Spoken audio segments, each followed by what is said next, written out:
जैसा अभी अरविंद जी ने भी कहा, मैं सुबह से निकला हूँ 2 बजे से, तो हो सकता है थोड़ी आवाज में थकान लगे। बट मैं कोशिश करूंगा कि जिस तेवर के लिए मैं पूरे हिंदुस्तान में जाना जाता हूँ, कुछ ऐसा सिखा पाऊँ, कुछ ऐसा बता पाऊँ जो शायद आपके काम आ सके। प्रेसिडेंट मैम और प्रिंसिपल सर हैं, बाकी टीम के साथी भी हैं, टीचर्स भी हैं, अभिभावक भी हैं यहाँ पर। मैं अपने जीवन का कुछ अनुभव साझा करना चाहता हूँ, जो मैंने 16-17 वर्ष में सीखा, अपने बड़ों से सीखा, अपने खुद के अनुभव से सीखा। और जो लोग कहते हैं कि आप किसी को मोटिवेट कर देते हैं, आप किसी को काम करने की शक्ति दे देते हैं, तो मुझे लगता है कि ये मेरे उस परमपिता परमात्मा का मेरे प्रति एक आशीर्वाद है, जो मैं ये काम कर पा रहा हूँ पिछले 16-17 वर्ष से। मैं भारत का एकमात्र पॉलिटिकल ट्रेनर भी हूँ, जैसे मेरे बारे में बताया गया। मैं पॉलिटिशियंस को ट्रेनिंग भी देता हूँ, मैं बिजनेस काउंसलिंग भी करता हूँ। और आज का जो मुझे विषय दिया गया पर्सनैलिटी डेवलपमेंट के बारे में, बहुत सारी बातें ऐसी हैं जो आपको ऑलरेडी पता होंगी, पेरेंट्स के नाते, टीचर के नाते पता होंगी, आपने अपने बच्चों को बताई भी होंगी। मैं कुछ ऐसी नई बातें बताना चाहता हूं जो शायद बताई नहीं जाती या हम अक्सर भूल जाते हैं। सबसे पहली बात तो ये समझिए, कोई भी व्यक्ति किसी की पर्सनैलिटी में तब तक बदलाव नहीं ला सकता जब तक व्यक्ति खुद तैयार ना हो कि मुझे अपने आप को बदलना है। बदलाव की शुरुआत होगी कहां से? अगर मैं चाहूं ही नहीं अपने आप को बदलना, तो दुनिया की कोई ऐसी ताकत नहीं है जो मुझे बदल सके या मुझे बदलने में मजबूर कर सके। मोटिवेशन तो अंदर से ही आएगा, बाहर से तो सिर्फ दिशा दिखाई जा सकती है, गाइड किया जा सकता है। अभी दोपहर में भी एक कार्यक्रम में था, मैं यहां से बात भी, मैं नागपुर में एक कार्यक्रम में जाने वाला हूं। मैं अक्सर पेरेंट्स से, टीचर से जब बात करता हूं, संवाद करता हूं, तो 2-3 विषय पर बात करना पसंद करता हूं। सबसे पहली चीज तो हमें यह समझना होगा कि हम अपने बच्चों से क्या उम्मीद करते हैं, हम उनसे चाहते क्या हैं। अगर हम सही उम्मीद लगाएंगे तो सही नतीजे आ सकते हैं। कई बार हम गलत उम्मीद लगाते हैं। हम सब समझते हैं विज्ञान को कि जिस चीज का बीज लगाया जाएगा उसी चीज का पेड़ निकलेगा। कहावत भी है, बोए पेड़ बबूल के तो आम कहां से हुए? फिर तो आम नहीं होगा, बबूल ही होगा। समस्या क्या है? कुछ बीज ही खराब डाल दिए जाते हैं और जब वो फल निकलते हैं तो हम फलों को देखकर अफसोस करते हैं। मान लीजिए आपके खेत में, आपके बाग में, आपके बगीचे में कोई एक पेड़ है और जिस पर छोटे फल आते हैं, और अब आप फलों को देखकर रोज चिढ़ते हैं, फलों पर गुस्सा करते हैं या फलों को खाद पानी देते हैं, फलों का साइज बड़ा नहीं होता। अब आप हैरान होते हैं, मैं तो फल को खाद भी दे रहा हूं, पानी भी दे रहा हूं, ये फल बड़ा क्यों नहीं हो रहा? समस्या ये है, खाद पानी फल को नहीं देना, जड़ को देना है।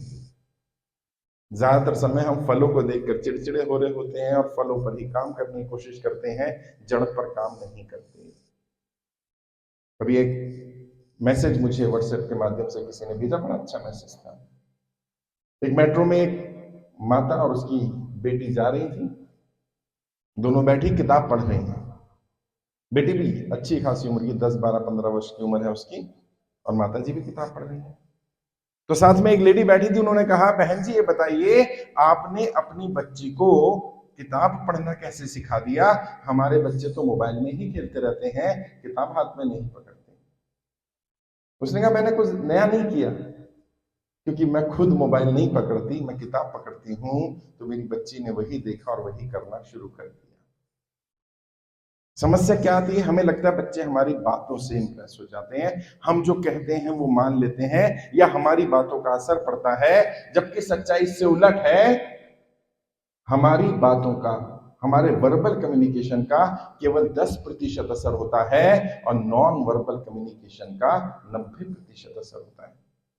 हम क्या कहते हैं ये ज्यादा मायने नहीं रखता, हम क्या कर रहे होते हैं ये बच्चों के लिए बहुत मायने रखता है। और समस्या क्या है? माता पिता तो मोबाइल फोन में हमेशा लगे रहते हैं, हमेशा उठा लेते हैं फोन को, हमेशा हाथ में फोन रहता है, और फिर उम्मीद करते हैं कि बच्चे फोन टच ना करें। नहीं हो सकता। आपने देखा होगा, जब गाड़ी में बच्चों को लेकर के जाते हैं और कोई सामान बेचने वाला आ जाता है तो अक्सर बच्चे जिद करते हैं। मेरे भी बच्चे हैं, एक बेटा एक बेटी है। बच्चे बहुत छोटे थे तब तो 2.5-3 साल मेरे बेटे की उम्र रही होगी। एक और पेरेंट्स हमारे साथ चल रहे थे, उनका भी एक बेटा था। जैसे कोई सामान देने वाला आया तो उनके बेटे ने जिद करनी शुरू कर दी, मुझे ये चाहिए, मुझे ये चाहिए। जबकि मेरे बेटे ने मना किया उसको, नहीं ये नहीं चाहिए। तो बड़े हैरान हुए। तो उनकी जो धर्म पत्नी थी उन्होंने कहा मेरी वाइफ से कि बहन जी आपने ऐसा कैसे ट्रेन किया, हमारे बच्चे तो जिद करते हैं और आपके बच्चे जिद ना करने की बजाय मना करने मुझे सामान नहीं चाहिए। तो उन्होंने कहा नहीं, कुछ ज्यादा नहीं किया, जब ये बच्चा छोटा था तब से इसको सिखाया गया था बेटा जब कोई सामान देने आता तो इसको मना करना होता है। समस्या क्या आती है, हम जड़ों पर काम नहीं करते और जब फल खराब हो जाते हैं तो फलों को देखकर चिढ़ते हैं कि फल खराब हो गए, नतीजे खराब हो गए। ऐसे ही पर्सनैलिटी के बारे में है। जो नेगेटिव ट्रेड्स हैं पर्सनैलिटी के, गुस्सा करना, चिड़चिड़ापन होना, चीजों को स्वीकार ना करना, लड़ाई झगड़ा करना, इसकी जड़ कुछ और है। और वैसे तो विस्तार में जाऊंगा क्योंकि एजुकेशन इंस्टीट्यूशन है, विस्तार में जाऊंगा तो सच्चाई ये है कि जो वर्तमान एजुकेशन सिस्टम है इसमें ही बहुत सारे फॉल्ट हैं, बहुत सारी कमियां हैं। और ये मैं नहीं कह रहा, जिन लोगों ने ये सिस्टम बनाया वो कह रहे हैं।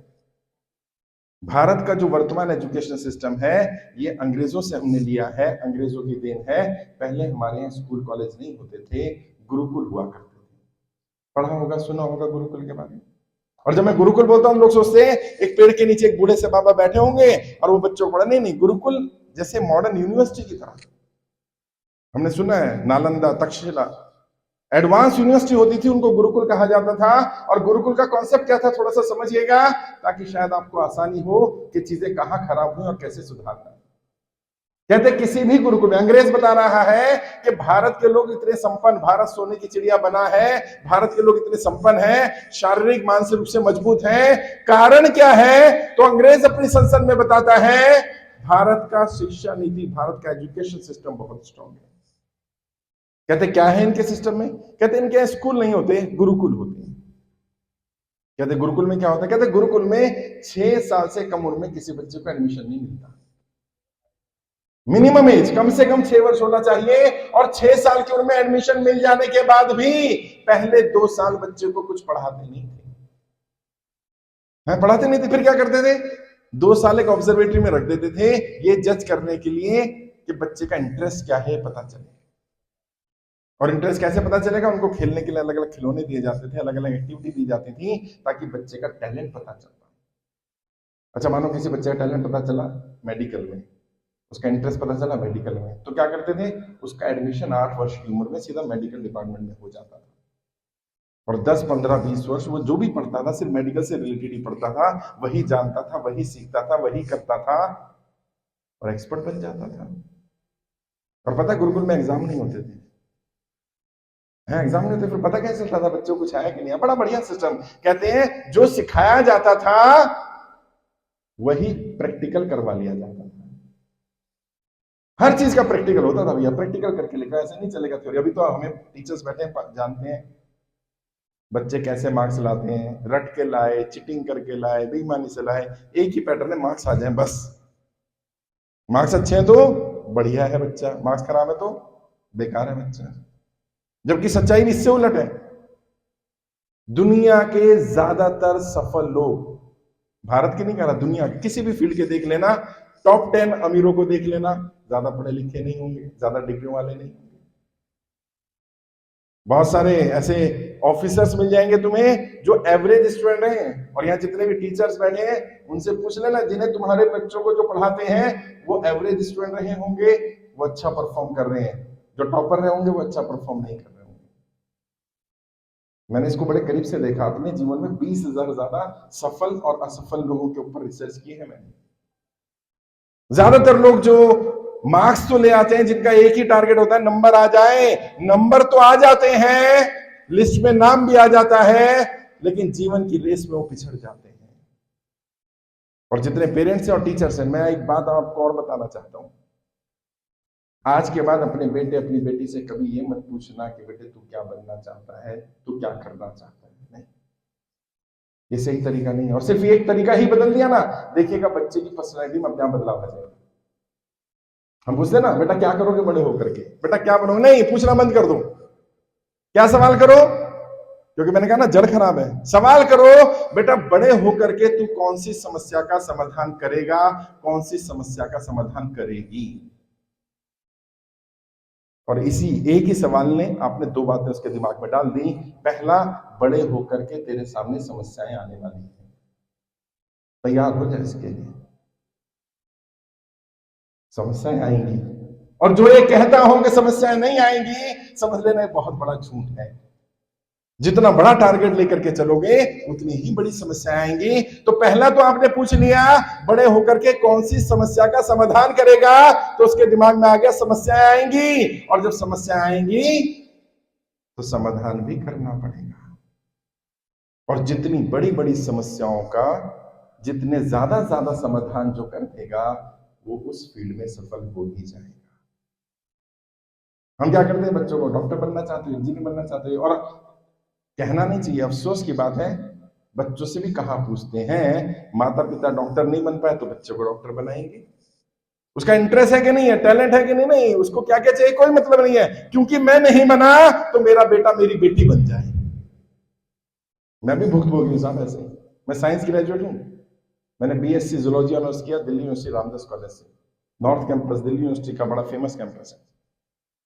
और बचपन से हमें जो धोखा दिया जाता है बच्चों को, बच्चे तो सोचते हैं पेरेंट्स कभी बच्चे रहे नहीं होंगे, हम भी कभी बच्चे रहे हैं, मुझे भी धोखा मिला, आपको भी मिला होगा। मेरे डैड कहा करते थे जब मैं 10th में आया कि बेटा सिर्फ 10वीं पास कर ले, जीवन की सारी समस्याओं का समाधान हो जाएगा। अच्छा, मूर्ख थे, धोखे में आ गए। हमें लगा 10वीं इतनी बड़ी चीज है, एक बार 10वीं कर ली अब कोई समस्या नहीं आएगी जीवन में। अच्छा, खुशी खुशी बड़ी मेहनत करी, 10वीं पास कर ली। जिस दिन रिजल्ट आया, जैसे आ जाए ना 12वीं का रिजल्ट, जिस दिन रिजल्ट आया 10वीं का, उसी दिन पिताजी ने मिठाई खिलाते समय बोला बेटा बस एक पड़ाव और रह गया, 12वीं कर ले, सारी समस्याओं का समाधान। हम फिर मूर्ख बन गए, हमने कहा अच्छा होता है 12वीं कर लेंगे तो शायद समस्या समाप्त हो जाएगी। अच्छा, हम धोखे में आकर हमने 12वीं भी कर ली, अच्छे नंबर आ गए, रिजल्ट आते बोलते बस अच्छी जगह एडमिशन हो जाए तेरा। एक बार दिल्ली यूनिवर्सिटी में अच्छी जगह अच्छे कॉलेज में एडमिशन हुआ, समझ ले तेरी सारे जीवन की समस्याएं समाप्त। अच्छा, एडमिशन भी हो गया, बस एक बार ग्रेजुएट हो जाए। ऐसे हुआ ना, ग्रेजुएट हो जाए समस्याएं समाप्त। अच्छा, ग्रेजुएट भी हो गए, अब अच्छी जॉब लग जाए, अब जीवन में कोई समस्या नहीं रहेगी। अच्छा, जॉब भी लग गई, बस अब शादी हो जाए सही जगह। अच्छा, शादी के बाद पता चला समस्या तो अब शुरू हुई है, अभी तक तो जीवन बड़ा बढ़िया चल रहा था, असली तो समस्याएं अब आई हैं। और ढोल नगाड़े के साथ समस्या घर लेकर के आए, क्या तो हो गया। हाँ, नहीं, दोनों तरफ से समस्या है। और मैं आप सबको कहूंगा अपने बच्चों को भी पढ़ाओ और खुद भी पढ़ना। एक किताब है, men are from Mars and women are from Venus. Hindi में भी मिल जाएगी, इंग्लिश में मिल जाएगी, मराठी में, गुजराती में, हर भाषा में मिल जाएगी। पुरुष और स्त्री दो अलग अलग ग्रह के प्राणी हैं, ये एक साथ रहने के लिए बने नहीं है। अच्छा, फिर एक साथ रहना है, हाँ, यही तो चैलेंज है सबसे बड़ा। जो दो एक साथ रहने के लिए बने नहीं, उनको साथ रखना। अच्छा, उन चुनौती के बारे में तो ये एजुकेशन सिस्टम बात ही नहीं करता। गुरुकुल में क्या होता था, गुरुकुल में बच्ची की शादी होने से पहले उसे बताया जाता था पत्नी के नाते तुम्हारे क्या अधिकार होंगे, क्या कर्तव्य होंगे। पति बनोगे तो तुम्हारे क्या अधिकार क्या कर्तव्य होंगे, कल दूसरे के घर में जाओगे वहां क्या अधिकार क्या कर्तव्य होंगे, क्या जिम्मेदारियां होंगी, क्या उन जिम्मेदारियों के लिए तुम तैयार हो कि नहीं हो, कौन कौन सी जिम्मेदारियां आने वाली है, ये तक भी सिखा दिया जाता था। और अंग्रेजों को जब लगा कि अच्छा इनका एजुकेशन सिस्टम इतना अच्छा है, तभी इनके संस्कार रहते हैं, तभी इनके घर परिवार टिकते हैं, तो क्या करो इसको तोड़ दो, इसको तबाह करो। और अंग्रेज जब हिंदुस्तान आ रहे थे ना भारत को गुलाम बनाने के लिए, ईस्ट इंडिया कंपनी बनाई, और कंपनी को बोला हम गुलाम गुलाम बनाने नहीं आए, हम तो रोजगार करने, व्यापार करने आए, तुमसे ही माल खरीदेंगे, तुम्हें माल बेच देंगे, थोड़ा प्रॉफिट रख लेंगे। बोला नहीं हम गुलाम बनाने आए। लेकिन जो अंग्रेज जिनकी इंडिया में ड्यूटी लगने वाली थी उनको ट्रेन किया गया, क्या कहकर ट्रेन किया गया, तुम इंडिया जा रहे हो, इंडियन मानसिक रूप से बहुत मजबूत है, इंडियन इतने मजबूत हैं उन्हें कोई गुलाम नहीं बना सकता, तो ईस्ट इंडिया कंपनी के एम्प्लॉइज ने बोला कि फिर हम उन्हें गुलाम बनाएंगे कैसे? कहते एक छोटा सा काम कर लेना बस। कहते क्या? कहते जहां भी तुम्हें कोई इंडियन मिले, इंडियन को गालियां देना, इंडियन को बुरा भला कहना।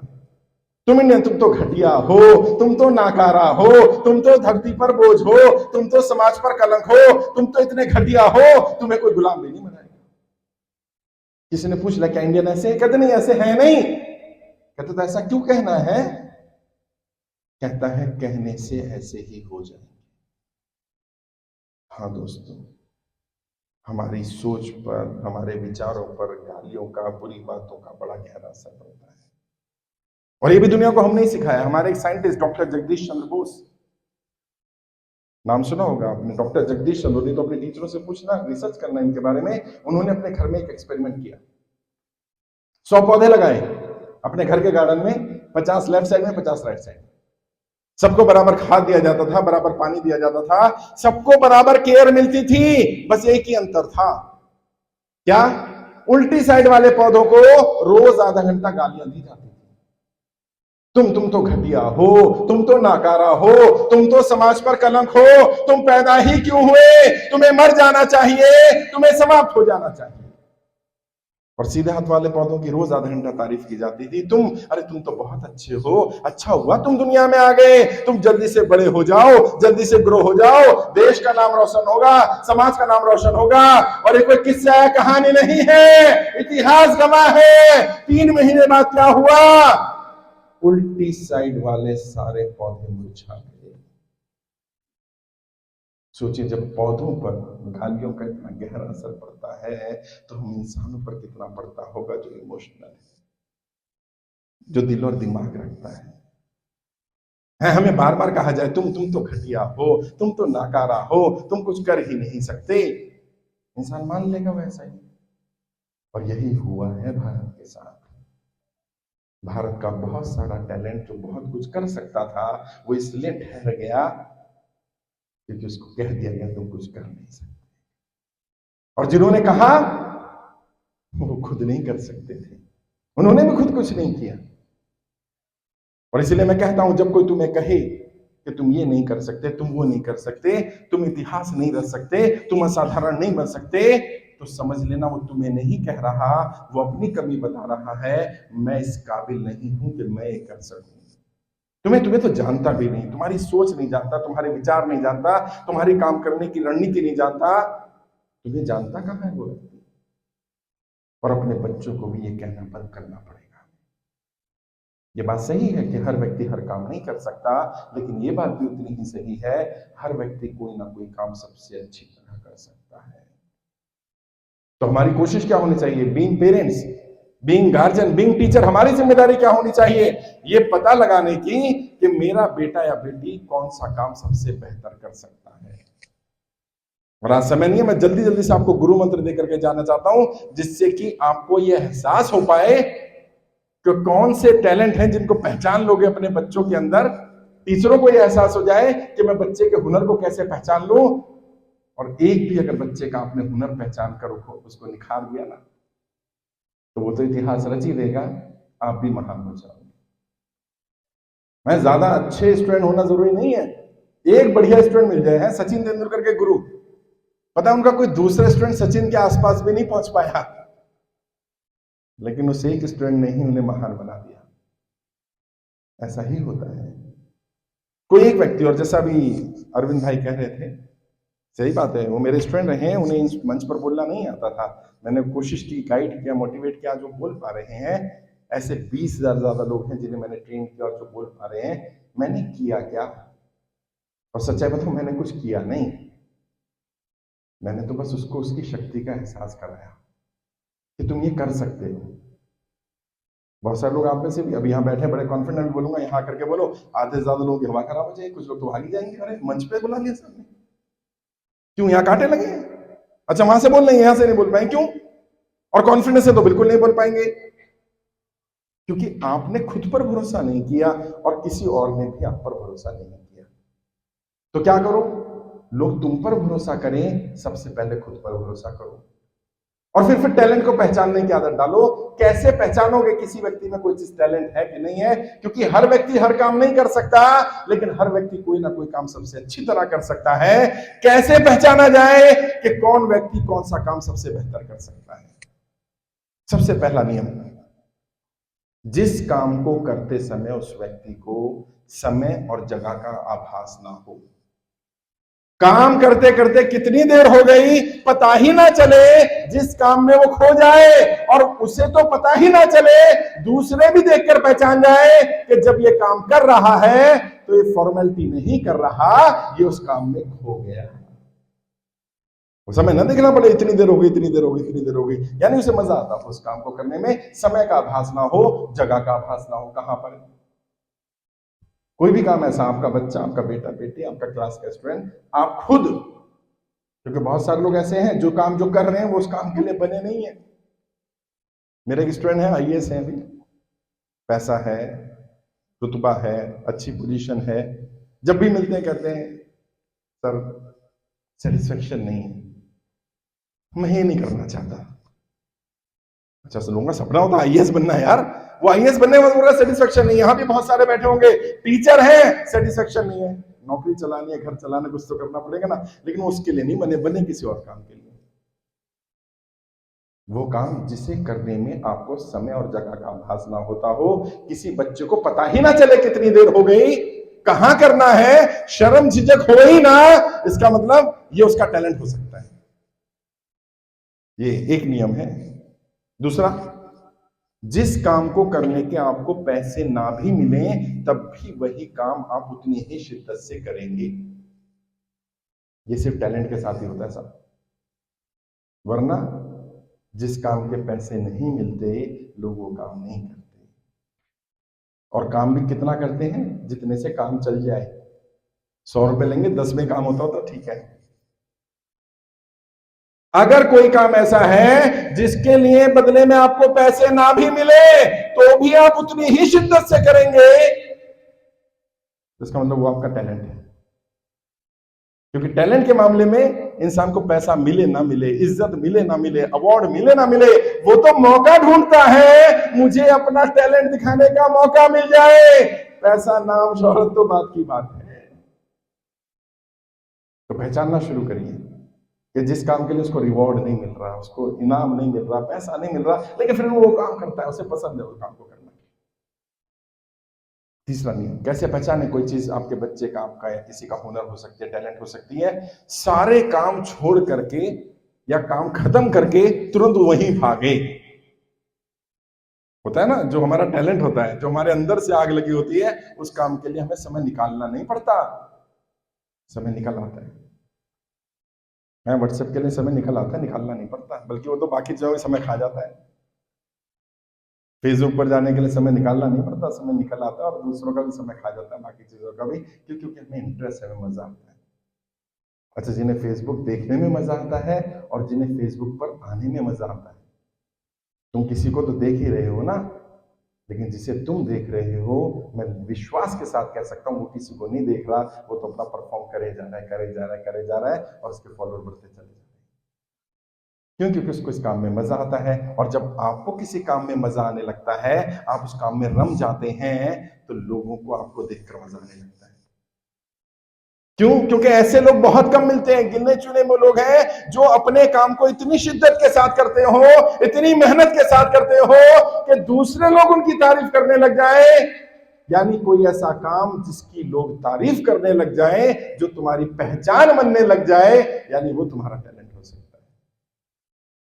ये होता है ना, बच्चे जिनकी आवाज बहुत अच्छी होती है, तो उन्हें कहीं रियाज करने जाना नहीं पड़ता, अपने आप ही अच्छी होती है, तो सिंगर बनने की उनमें एक पोटेंशियल होता है। बने ना बने वो अलग बात है, क्योंकि हमारे देश में तो सिंगिंग को अच्छा प्रोफेशन ही नहीं माना जाता है। कई बच्चों की पेंटिंग स्किल्स बहुत अच्छी हैं, लेकिन पेंटिंग को कोई स्किल्स नहीं माना जाता। कई लोगों की कैलकुलेशन स्किल्स बहुत अच्छी हैं, अच्छे चेस प्लेयर बन सकते हैं, लेकिन उसको तो कोई फील्ड ही नहीं माना जाता।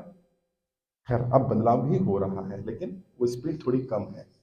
शहरों में तो अब स्वीकार करना शुरू कर दिया पेरेंट्स ने मैं ऐसे बहुत सारे पेरेंट्स को जानता हूं दिल्ली में, मुंबई में, जहां पर पेरेंट्स अपने बच्चे के टैलेंट के लिए, टैलेंट को सर्च करने के लिए काउंसलिंग या काउंसलर ढूंढने लगे हैं कि पहले मुझे ये बताओ मेरे बच्चे में टैलेंट क्या है, और फिर उसकी सफलता की संभावना बढ़ जाती है। इस धरती पर केवल 5% लोग ही सफल होंगे, 95% लोग सफल नहीं होंगे। और इसका कारण ये नहीं है कि उन 95 में टैलेंट नहीं है, इसका कारण सिर्फ ये है कि उनके टैलेंट को समय पर पहचाना नहीं गया।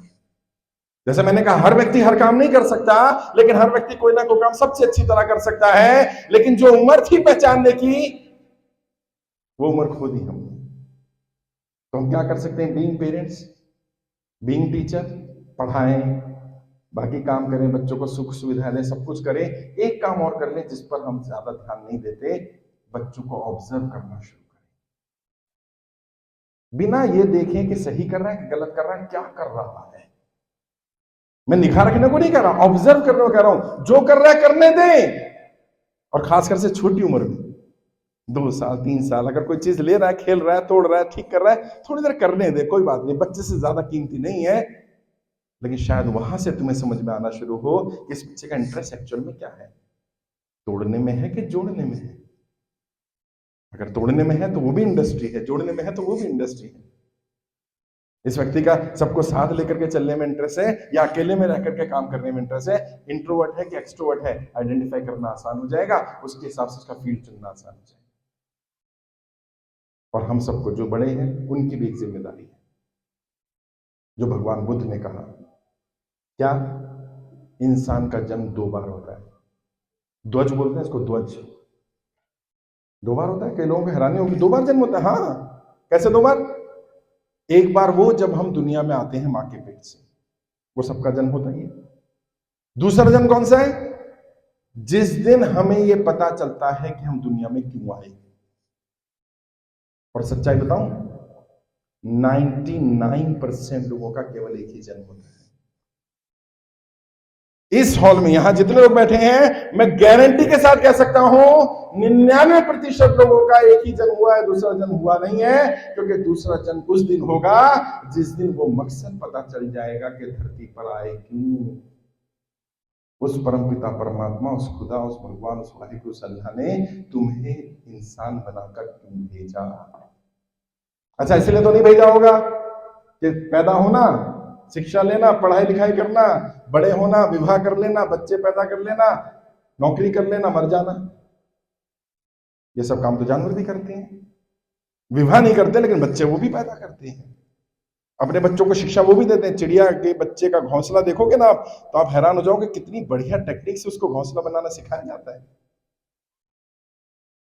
ये तो जीवन का उद्देश्य नहीं हो सकता कि हम पैदा हुए, खाए पिए, बड़े हो गए, शिक्षा ले ली, विवाह कर लिया, बच्चे पैदा कर लिए और फिर दुनिया छोड़कर चले गए। ये जीवन का उद्देश्य नहीं है। ये तो जीवन की यात्रा है, ये जानने की कि जीवन क्यों मिला। हम सब की ये कोशिश होनी चाहिए कि कम से कम हम प्रयास तो करें जानने का कि हमें धरती पर भेजा क्यों। हो सकता है हम पता कर पाए, हो सकता है हम पता ना कर पाए, लेकिन कम से कम हमारे अंदर एक आग तो जले। और आज रात को सोने से पहले अपने आप से सवाल करना, मैं इस धरती पर क्यों आया, मैं क्यों आई। मैं आज तुम्हें वो मार्ग देना चाहता हूं जिससे तुम्हारी पर्सनैलिटी ही नहीं, तुम्हारा और तुम्हारे बच्चों का, तुम्हारे परिवार का रहन सहन, जीवन सब बदल सकता है। किसी से बात नहीं करनी, जो फालतू के व्हाट्सएप कर रहे हो, फेसबुक देख रहे हो, बंद कर देना और खुद से बात करना। पहली बार अपने आप से संवाद करना, मैं इस धरती पर क्यों आया। मेरा जन्म इंसान के रूप में हुआ और इंसान सबसे खास स्पीशीज मानी जाती है। क्यों बनाया मुझे इंसान के रूप में? कोई तो कारण होगा। और आज रात नहीं, हर रात सिर्फ यही सवाल। और जिस दिन तुम बहुत शिद्दत से इस सवाल का जवाब ढूंढने लग जाओगे, उस दिन वो परम पिता परमात्मा, वो खुदा, भगवान, वाहिगुरु, अल्लाह, नियति, कुदरत, जो नाम तुम देना चाहो, वो तुम्हें बताएगी। अंदर से आवाज आएगी, तुम्हारी अंतरात्मा बोलेगी, तुम्हारा जन्म इस उद्देश्य के लिए हुआ है। और फिर अगला पूरा जीवन जितना भी हो, उस एक उद्देश्य पर लगा दो। जो स्वामी विवेकानंद जी ने कहा, स्वामी विवेकानंद जी ने क्या कहा? किसी एक सपने को चुनो उस सपने को जीने लग जाओ, उसी को खाओ, उसी को पियो, उसी में खो जाओ, सब कुछ अपना उस सपने पर लगा दो और एक दिन तुम पाओगे तुम सफल हो गए। वो क्या कहना चाहते हैं? वो यही कहना चाहते हैं, पहले पहचानो कि तुम इस धरती पर आए क्यों। और जो खुद को जान लेगा वो सब कुछ जान लेगा, और जो खुद को ही नहीं जानेगा वो किसी को जान नहीं पाएगा। फिर तुम अपने बच्चों को अच्छी तरह से पहचान पाओगे, जान पाओगे, आइडेंटिफाई कर पाओगे, उनके गुणों के बारे में बता पाओगे, पहचान पाओगे। गुणों के आधार पर उनको आइडेंटिफाई कर पाना, वर्गीकृत कर पाना आसान हो जाएगा। टीचर के रूप में भी आसान हो जाएगा, माता पिता के रूप में भी आसान हो जाएगा। और जिन्हें जिन्हें बढ़िया पर्सनैलिटी कहा गया, जिनकी पर्सनैलिटी से हम इंप्रेस होते हैं, वो पर्सनैलिटी कौन सी है? कुछ लोग हो सकते हैं आपके लुक से, आपके कपड़ों से, इससे इंप्रेस हो जाए, बट ये तो टेम्परेरी है। ये लुक भी टेम्परेरी है, हम बचपन में जैसे थे आज वैसे नहीं है, बुढ़ापे में ऐसे नहीं होंगे। लेकिन सबसे ज्यादा बढ़िया पर्सनैलिटी ट्रेट है आपके विचार। अच्छा, ये पुराने नहीं होते, ये घिसते नहीं है, इनकी उम्र खत्म नहीं होती।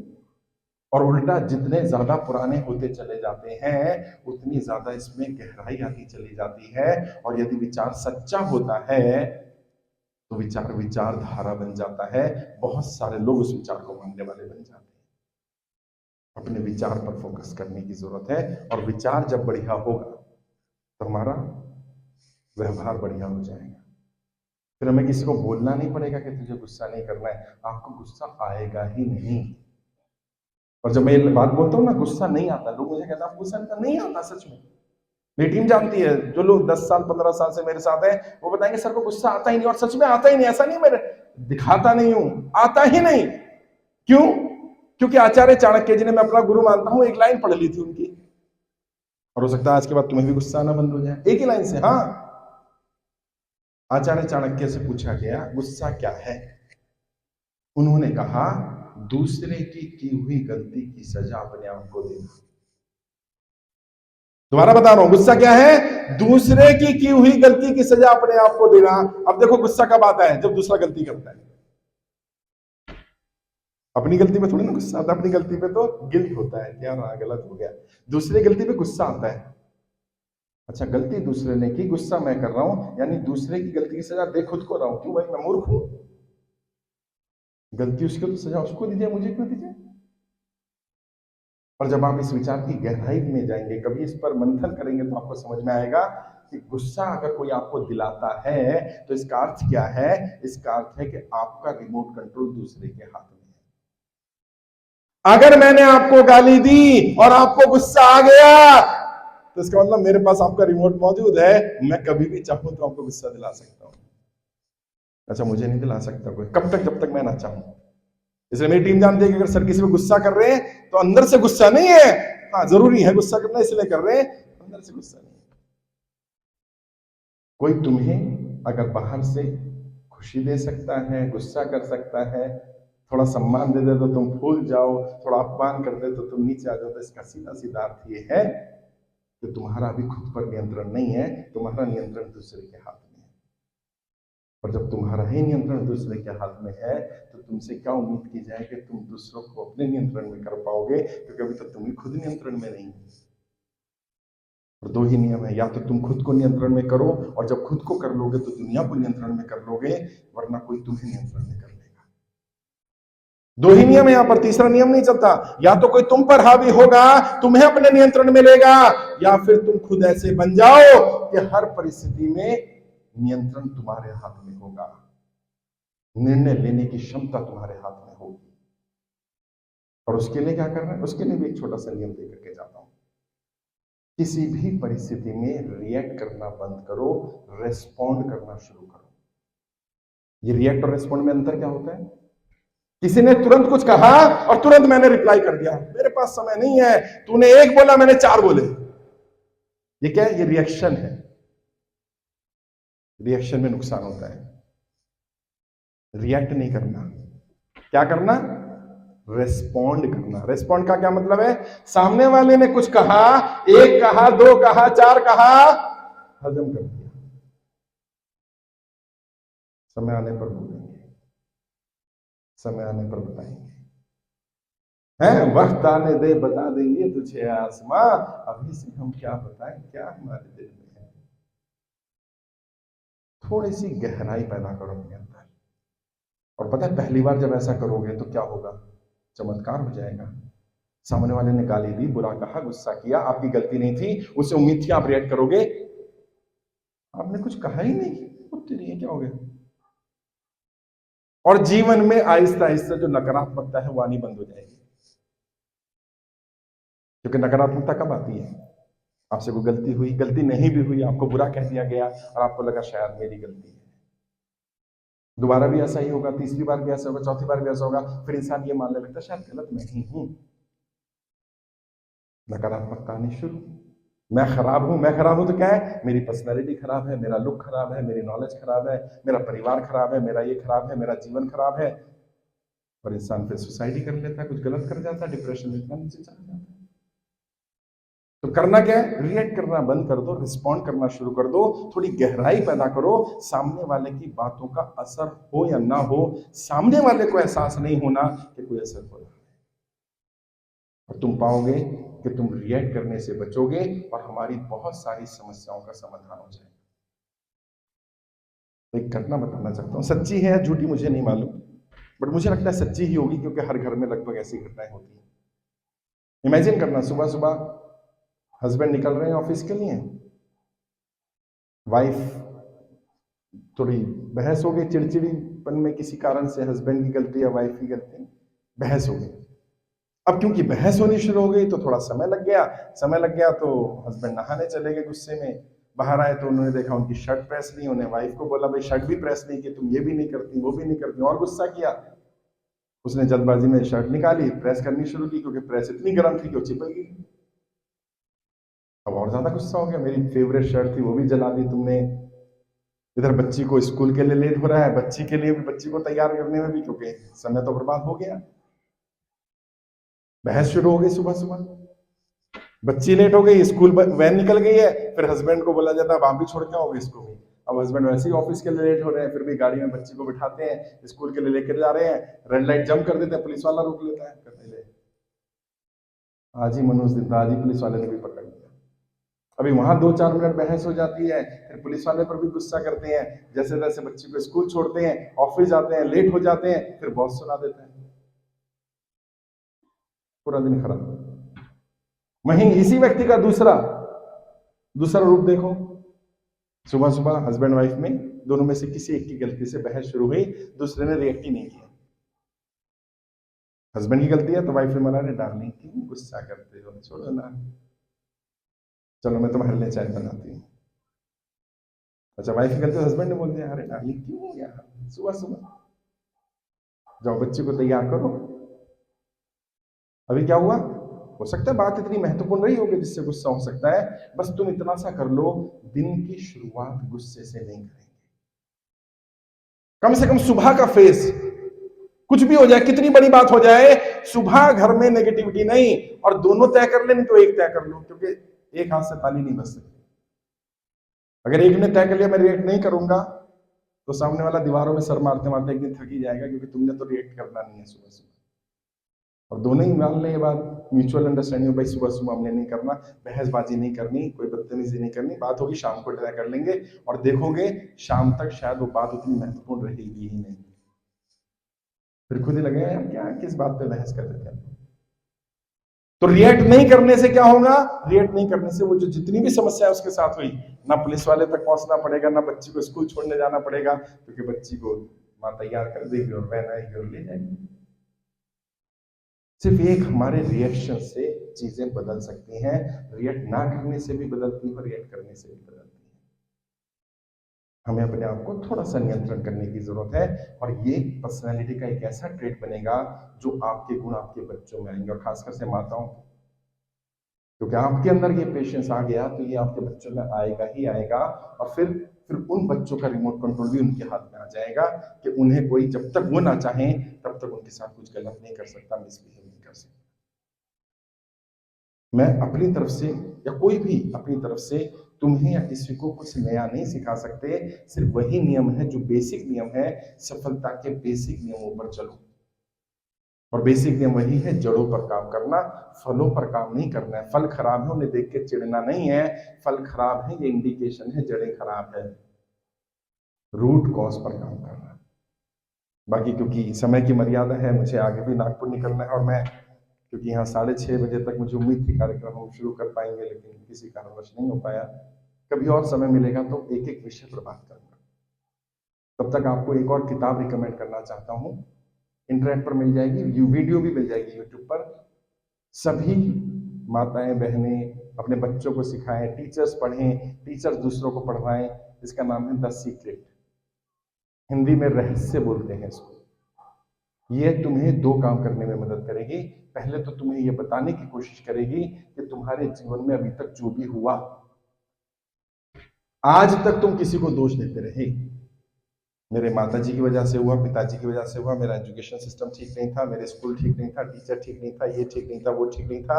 ये किताब पहली बार तुम्हारी आंखें खोलेगी और तुम्हें बताएगी कि तुम्हारे साथ आज जो भी हो रहा है उसके लिए केवल और केवल तुम जिम्मेदार हो।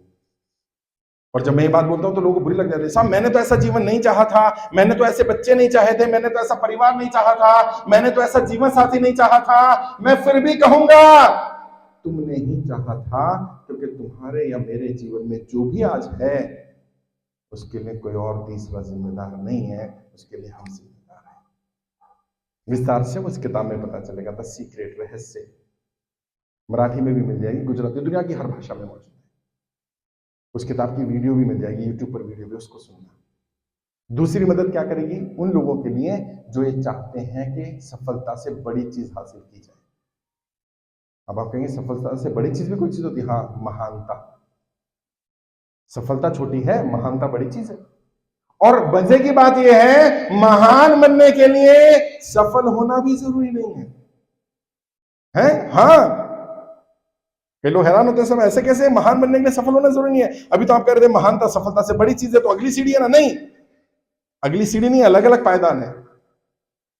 सफलता के, महानता के लिए सफल होना जरूरी नहीं है। मैं एग्जांपल देता हूं, जैसे शहीद आजम भगत सिंह, सबने नाम सुना होगा। भगत सिंह जिस सपने के लिए फांसी चढ़े वो सपना पूरा नहीं हुआ, लेकिन उनकी महानता में कोई कमी नहीं। नेताजी सुभाष चंद्र बोस, नेताजी सुभाष चंद्र बोस जो सपना देखते थे वो सपना उनके जीते जी पूरा नहीं हुआ, वो सफल नहीं हुए, लेकिन उनकी महानता में कोई कमी नहीं है। यदि तुम किसी बड़े उद्देश्य के लिए जीवन में काम करते हो और सफलता नहीं भी मिलती या तुम्हारा जीवन भी नहीं बचता, तो भी तुम महान बन सकते हो, महान कहला सकते हो। और अगर महान बन सकते हैं, कहला सकते हैं, तो प्रयास करने में क्या जाता है? महानता के लिए प्रयास करो। और महानता की पहली सीढ़ी ये किताब है। ये तुम्हें जानने में मदद करेगी तुम्हारे जीवन का उद्देश्य क्या है, तुम दुनिया में क्यों आए। और हो सकता है किसी का दूसरा जन्म हो जाए। जिस दिन तुम्हारा दूसरा जन्म हो गया, समझ लेना इस धरती पर आना ये तुम्हारा धन्य हो गया। अब तुम अपना सारा जीवन उसी काम में लगाना। कोई भी काम हो सकता है, बस वो अंदर से आवाज आनी चाहिए कि मेरा जन्म इस काम के लिए हुआ। वरना बहुत सारे लोगों को आपने देखा होगा, मैंने भी देखा है, टीचर है और जीवन भर टीचर ही रहते हैं, जिस स्तर पर ना वहीं रहते हैं, उससे ऊपर नहीं उठ पाते। और कई टीचर ऐसे हैं, राष्ट्रपति अवार्ड दे देता है उनको, वहां तक पहुंच जाते हैं। कई डॉक्टर ऐसे हैं जो मोहल्ले में दुकान खोलते हैं और 30 साल वहीं दुकान पर बैठे बैठे अपना जीवन गुजार देते हैं। और कई डॉक्टर ऐसे होते हैं जो इतने महान हो जाते हैं कि दुनिया में लोग उनको जानने लगते हैं। अंतर क्या है? सिर्फ अंतर इतना है कि वो मजबूरी का डॉक्टर है, वो मजबूरी का टीचर है, और वो जो महान बन गया वो वाकई टीचर ही बनना चाहता था, वो वाकई डॉक्टर ही बनना चाहता था। यदि तुम्हें पता चल गया तुम क्या बनना चाहते हो और यदि वही करते रहे, तो मेरे शब्द और आज का टाइम याद रखना, तुम सब महान बन सकते हो। महानता, सफलता, कुछ भी अचीव करना, सब कुछ हमारे हाथ में है। उस परम पिता परमात्मा ने हमें इंसान के रूप में जन्म दे करके इतनी बड़ी शक्ति हमें दे दी, हमें सोचने समझने की शक्ति दे दी। और हमसे अच्छा, हमारा भला कोई और नहीं सोच सकता, कोई भी नहीं। इस धरती पर कोई ऐसा नहीं बना जो मुझसे अच्छा मेरा सोच ले, जो आपसे अच्छा आपका सोच ले, कोई भी नहीं। क्योंकि आप एक व्यक्ति को सबसे अच्छी तरह जानते हैं और वो आप खुद हैं, जैसे भी हैं। अच्छे हैं तो भी, बुरे हैं तो भी। आपको अपनी सारी अच्छाइयां भी पता है, सारी बुराइयां भी पता है। अच्छा नहीं पता तो जान लो। और जिस दिन तुमने खुद को जान लिया, उस दिन इस रहस्य को जरूर जान पाओगे कि क्यों आए धरती पर। और फिर तुम्हारी ऑरा पैदा होगी। ऑरा क्या होती है? किसी के आने, किसी के प्रेजेंस से ही माहौल का बदल जाना। पता है गौतम बुद्ध की ऑरा कितनी स्ट्रांग थी? महात्मा बुद्ध जिस शहर में जाते थे वहां की आबो हवा बदल जाती थी साहब। और ये ऑरा दिखती नहीं है लेकिन होती है।